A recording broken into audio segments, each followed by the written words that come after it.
Hey guys, welcome to another episode of Yellow Brick Cinema Talks. Today I'm here with Sean, and he's got an interesting story about just how everything falls apart in your life all at once and taking away the good from that and seeing if that's a positive or do you see more of the negative side? And I'll just let Sean talk here and he'll give his perspective, maybe his day, and we'll talk about if you can make a good out of a bad situation. All right, Sean. You got to find the good. You got to look for it. And I almost missed it. Okay, so here's what happened. Here's the past few days. So I'm minding my own business, and there is some ice cream in the freezer. And who doesn't like ice cream? True. So I open the freezer, and the ice cream's a little soft. And I go, that's not good. And then I look around, and there's some water on the floor. And I go, that's not good either. And it was because ice from the ice maker was starting to melt and flow down the freezer. And I go, that's not good. This freezer isn't freezing. And no one wants a freezer that doesn't freeze. So you got to move quickly. Because if your freezer's broken, you shouldn't open it that much. You should keep it closed. And then you should try to fix it as soon as possible so you don't have to get rid of all the food. You don't want the food to go bad. So you go, oh no, I'm trying to save this ice cream. Really, my priorities are in order. So I call some people and get someone to come help. And I didn't get this fridge. It came with the house.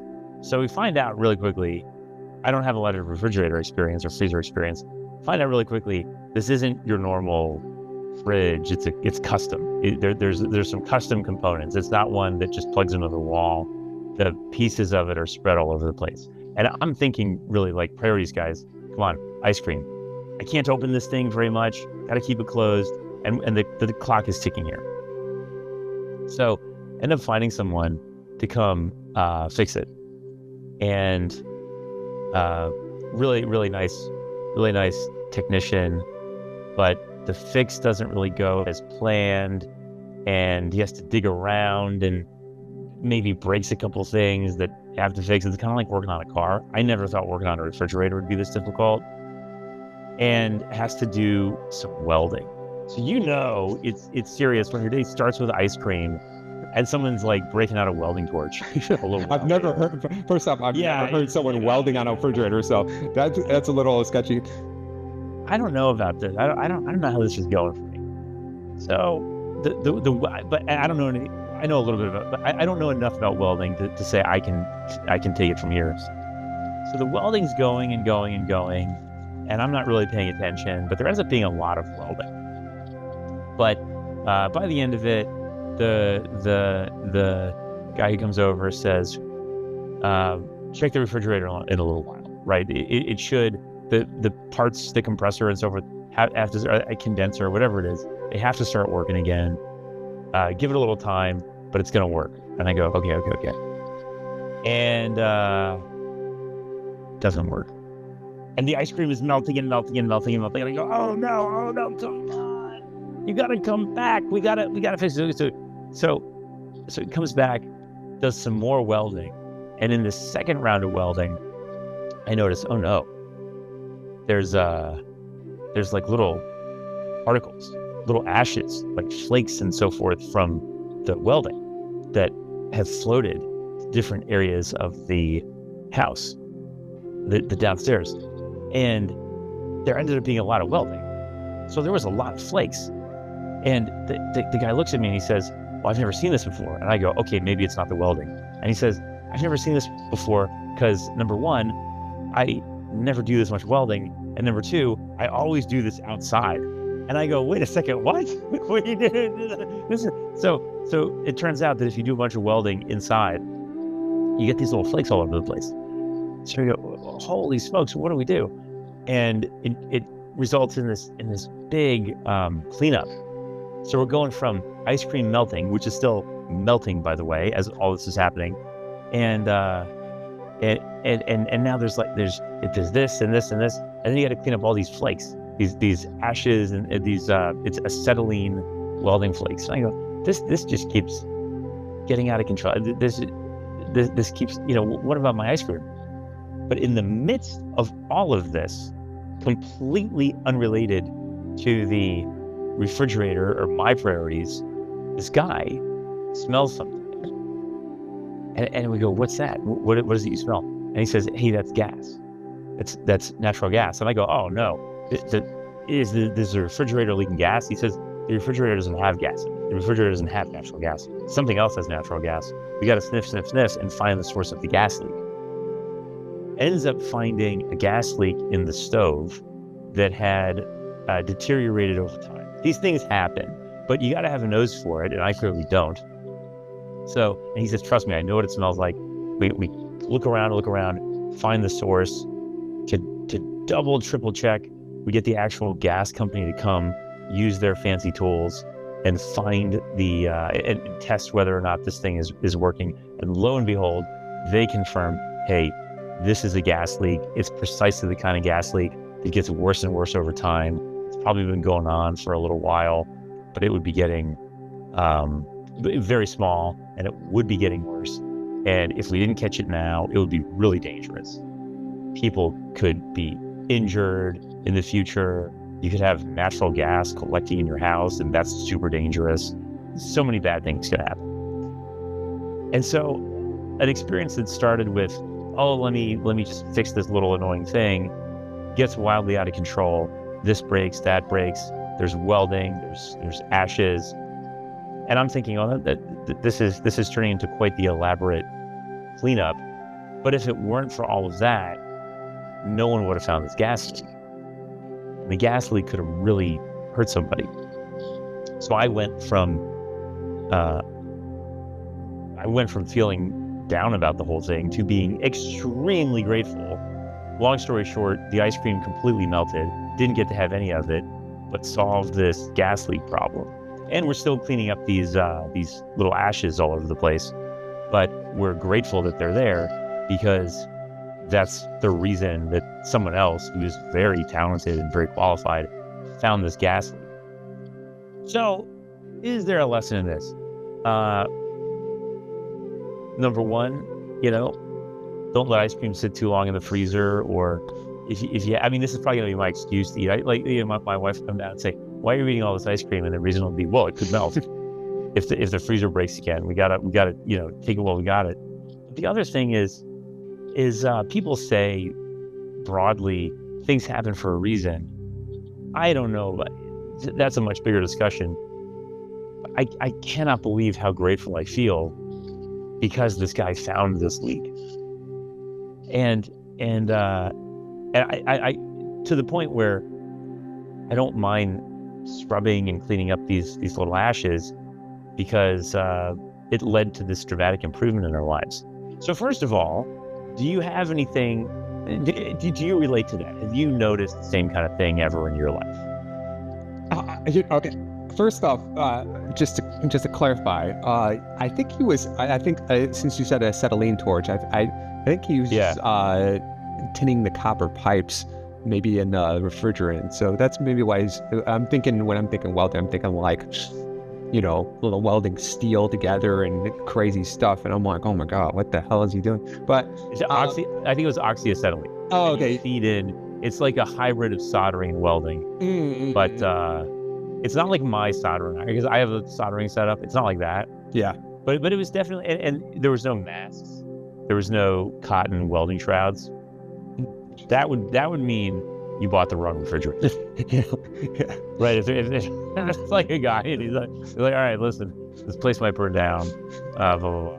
But there was definitely something with a torch, and it was oxyacetylene. Oh man, I looked all this up, and you don't want these flakes. Yeah, and to your point here, have I experienced stuff like that? And what you said really resonated with me. Is everything happens for a reason, and my mom always said that, and I kind of just laughed at her. Well, I laughed at that statement back in the day, but then I just noticed so many things in my life that has lined up when things were just so bad. It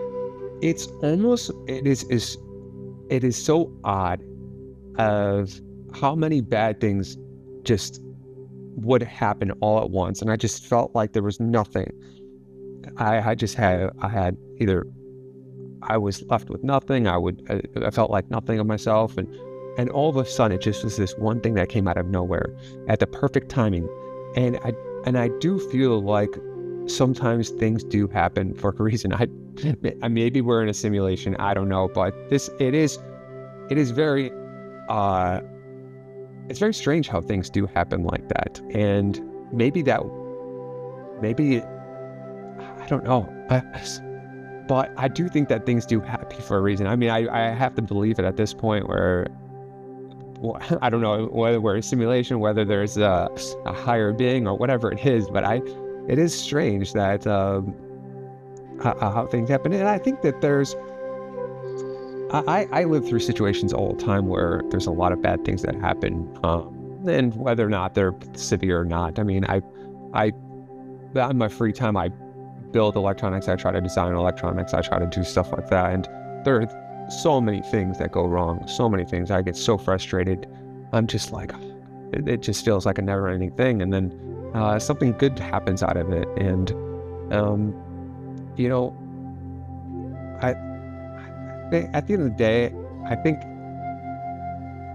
I just sometimes you got to be appreciative of those negative things in your life, because like you said, they brought you something that may have ended worse. I mean, I've seen natural gas house explosions before. Yeah. And I don't know if they were drug labs that were exploded, but but I've seen how they are, or how bad they are, and I think it is a lesson to be told that not all bad situations are negatively bad. Such gratitude. Seriously, everyone knows that story of there's a house that's on the market or something, and there's a gas leak, and it's on the market for a long time, or people they're not home for a long time. There's some kind of leak, and then they can explode. Or people can get, what's more realistic is you get really sick, or something bad happens physically because there's this leak. And to have someone come in for one purpose that they're already expert in. It's not easy to fix these things. So they're already expert in this. And then because of melting ice cream, you have this person with this skill set who then happens to have this other skill set at the right place, at the right time, that could potentially save your life. It's so just wow, to the point where if this guy, calls me in 3 years in the middle of the night and says, "Hey, I've got this problem. Can you help me?" I would say, "Sure." Right? Because in hindsight, he'd probably say, "Oh, I was just doing my job. I'm around these appliances and these technologies all the time, so I developed these skills and this expertise and whatnot." But still, to be a person without that knowledge and have someone roll in and identify a problem I didn't even know about in a way that's just game changing is it's so eye-opening. And so to me, I came away from this saying, wow, look for the good in everything and be incredibly grateful for things like this. Because if it weren't for that chain of events, which I don't mean to complain, right? None of these things are that bad. If it weren't for that chain of events that seemed like they were getting more complicated, and then it required more work, and it wasn't until it wasn't the first outing, it was the second outing where this technician noticed it. So if he just came once and it was a one and done fix, we wouldn't know about this leak. It was the fact that he came once, I think it was like the parts weren't there, and the welding or soldering, if technically that's what it was, whatever, was more complicated than originally thought. It wasn't until the second time. So if it wasn't for those complications, he wouldn't have come back and found that leak. But because of all of this, came back a second time, said, "Hey, this is real." And I got to be completely honest. He said he smelled it, and then he goes, "Here, check this part. Check this part of the stove right here. Do you smell it?" And I said, "Well, I think I did, but I don't know. I'm not an expert." But this guy was completely right, and he just nailed it. And to go from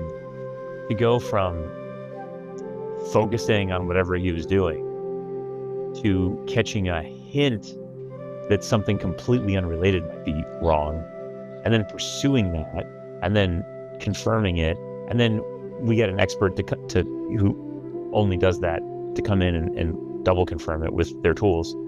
This is just stunning. It was like, if things are meant to happen, this has to be one of them. And again, all I can say is so grateful. So I'm not saying that every bad thing is going to have this immediate silver lining that's poetic and symmetrical and that pays off quickly. But I'll tell you, I was not expecting this. It was kind of like eye roll, and then, whoa, incredible gratitude. I was not expecting that arc. Now, there's that other side of my brain that's saying, did this guy tell you which company, the gas company, to go with? Was he like, I know a gas company, and they're working collectively? 5D chess. Yeah, that's how my brain's wired. I do have a question here. No, this one's kind of a more of a deeper question. Do you think, and this is kind of going off of what you're saying here, do you think it's good for people to go through bad situations? Do you think it's good for bad things happen? I mean, not severely bad, but bad things that happen, people, bad situations. Do you think it's good for people? I think you have to. Yeah, I think challenge. I think when you exercise, you're tearing up muscle fibers, and when you get good at something, it's after tons and tons and tons of failures. And you see this with like kids trying to walk, right? Is when a kid learns how to crawl, and when a kid learns how to walk, when a kid learns how to do anything, it's this really beautiful process of failure and repetition and failure and repetition and failure and repetition. And the other thing about kids is that they're incredibly resilient. So they don't get frustrated with slow progress, and they just keep trying. And all of those attempts to, whether it's roll over or crawl or walk, are failures. Now, then you get older, and bad things start to happen. Things that make you sad, or things that ruin your day, or things so polarizing. We've all had them where they feel like they're ruining your life. But the key is that if you do get through it, it's not so much this binary good bad comparison, like melted ice cream to gas leak. There is something to say about just ride it out and find the good in it. And if there's anything that's good about it, try to be grateful. Try to really feel that gratitude. Because for me, feeling grateful for something is a more powerful feeling than the best tasting ice cream, which is, that's kind of a private experience that has this beginning and ending, and there's nothing as good as the first bite of it. You know, then it's like this huge step function, and then this linear decline. Whereas feeling grateful, that feeling of gratitude, I mean, the more I think about this, the more grateful I am. And then you say, well, what about getting through bad stuff in life? And I find myself often either grateful that it wasn't worse, or grateful for the climb up from the bottom and being on the other end of it. So I think that I realize I'm generalizing, but I think that bad stuff is part of life, and what's really beautiful is any joy you find on the other end. Yeah, I mean, that's super well said. Yeah, I tend to agree. I think that growing up, now that this is not for everyone, maybe, but this is what I've experienced is when bad things always happen, I always like, why me? Why does this happen? And I mean, I push myself to go and put myself in a lot of not bad situations, like bad, but I do stuff that gets out of my zone, and does stuff that I try and, whether it's relationships, challenging yourself. And and I go in relationships and every time you have a breakup and you go, man, why God is this?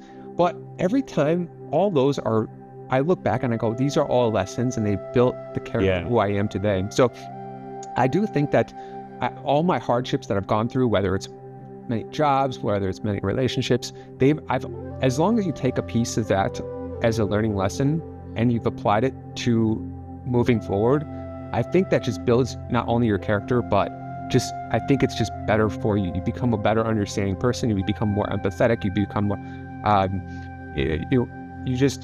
you see the world in a better place. Then you don't have to just focus on such small little details of, oh my gosh,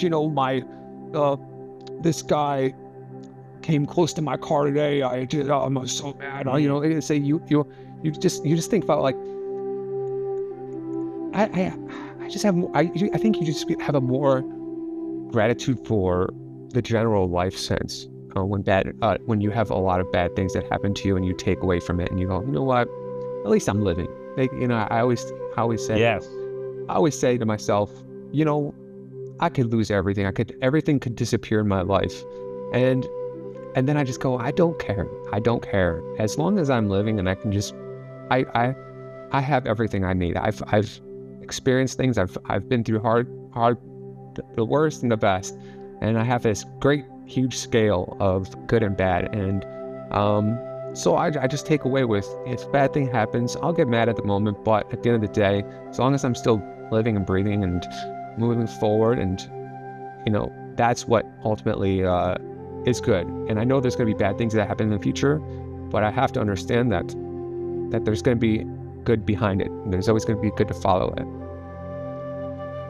I think that's so powerful, right? Is it's this resilience, and it's getting away from that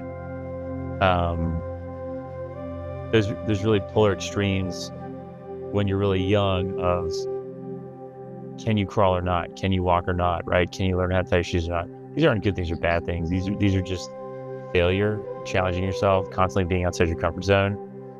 And then as you get old enough to start processing bad things when they happen, you've got that resilience. Hopefully you've built up some resilience, and you just keep going. And then when really challenging things happen, we are sugarcoating it to an extent, but there's great struggle in human existence. It's great struggle, but it's that that resilience that is so powerful.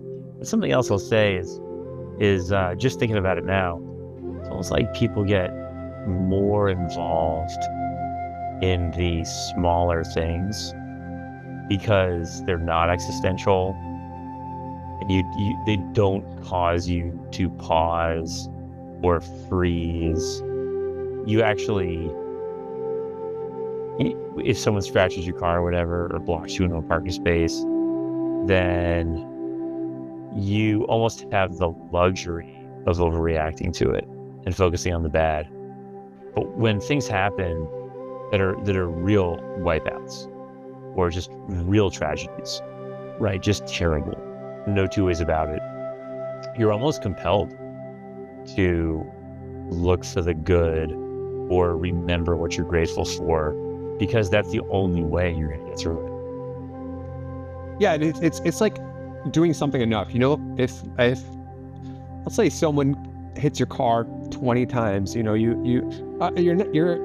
20th reaction to it is not going to be the same as your first time. You're going to be like, oh, That'd feel weird. yeah, you're like, here is another scratch in my car, you know, whatever. You know, it's like, you know, and that's just like, and this goes with all the bad things too. You know, enough bad stuff happens to you, you're like, well, that's what it is. You know, like there's these tough old guys out there that they just grind through they're sitting there welding all day, and or we're working on an oil ship, and you know, they just have this like, they don't even worry about the minute things because they have to deal with the most insane, you know, environments, and so it's important that, you know, like what you said, a bunch of bad things just end up leading to good, and eventually you just don't even think of the bad things as bad anymore. You just think of it as daily obstacles in the way. There's like, oh, whatever, this is this, and yeah. So it is. I don't know where I don't know where to take it from, but yeah, I think it is important though. Yeah, I know what you mean about enough. Your tolerance builds up, like your bar for being chill or freaking out gets higher and higher and higher and higher, to the point where I know what you mean, where you're just baseline tolerance for chaos and misfortune is really high, and stuff that would freak people out. You just say, yeah. And he goes, how are you not super depressed about this? And yeah, well, yeah. Is that a thick skin? I think that's a thick skin. It is a thick skin. It is thick skin. Yeah. And then there's another way of looking at things too, is like, you know, sometimes when I get really upset about something, so like first world problem stuff, I go, like for instance, ice cream, I go, well, I guess there are people that don't have the ability just to go inside a refrigerator and just grab ice cream whenever I want. Like, why am I so mad about, like, what I need? That's exactly. Yeah. And that's why I've kind of conditioned my mental state to be like, you know, if I lose everything, I don't care. I just have to I can't hold on to things. You know, that's why my car, if someone, I sometimes I'll see a scratch in my car or whatever it is, and I'm like, my car breaks, and I go, like, whatever, you know. It's like, at this point, I don't care, you know. It's like, whatever, you know, because people don't have this. Sometimes people don't have everything. Sometimes people don't have nothing. Some people have. So, yeah, it is a bit of conditioning, but yeah, you have to. 100%. And I think that discipline extends to just taking that example. Okay, what if there was no other side of the coin? In other words, what if there was no miraculous discovery of a gas leak? What if it was just this cascade of annoying stuff? Well, then the discipline of gratitude is, okay, I'm grateful this is just a cascade of annoying stuff, right? I'm grateful to have a roof over my head and electricity to refrigerate ice cream. Grateful to have ice cream as a treat once in a while. These are really awesome things. And you can fall into this trap if you have too many good things of not appreciating them. And you want to get really sincere. It's like, hey, what if that refrigerator broke and I never had another one? Well, I'm grateful for that period of time I had a refrigerator. And I think that's something that I should certainly work on, is how to always look at things that, even if there's not a poetic balancing out of things, okay, well, I'm grateful for whatever good there was, and that stays with you. Yeah, and this all falls in line of like relaxation. Like, we're constantly overwhelmed by, you know, the little things, overstressed, depressed, everything. We don't have this, so we don't have that. You know, I don't have, you know, this broke, that's gone, this is missing. And then sometimes you just gotta sit back and really think, like, you know what? do I need any of this stuff? Like, what do I really need to be happy? And this is why you put on YBC music and just sit back and relax and listen ad free to some YBC music. But shameless plug there. But yeah, and it comes down to just taking a look back and looking at the bad things and go, maybe my bad things aren't as bad as I really think they are. And they do, and as in your case, they turn out to be good. They turned out, a combination of bad things turned out to be good. And so, sometimes, and then people that sit in bad thoughts all the time, sometimes it's, look at other people's lives. There's a lot of people in this world that have it much worse than even your worst day. So it's just a completely different perspective of looking at things, but man, sometimes it's hard to put yourself in that mental state when you're mad or upset, but if you can, it's always good, because that will kind of readjust, go, should I be really mad about this? I could just sit back and think about the problem and maybe solve it that way.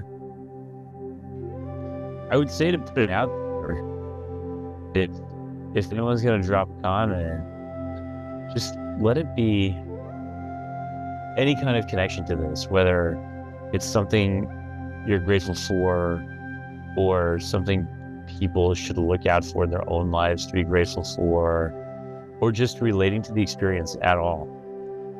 And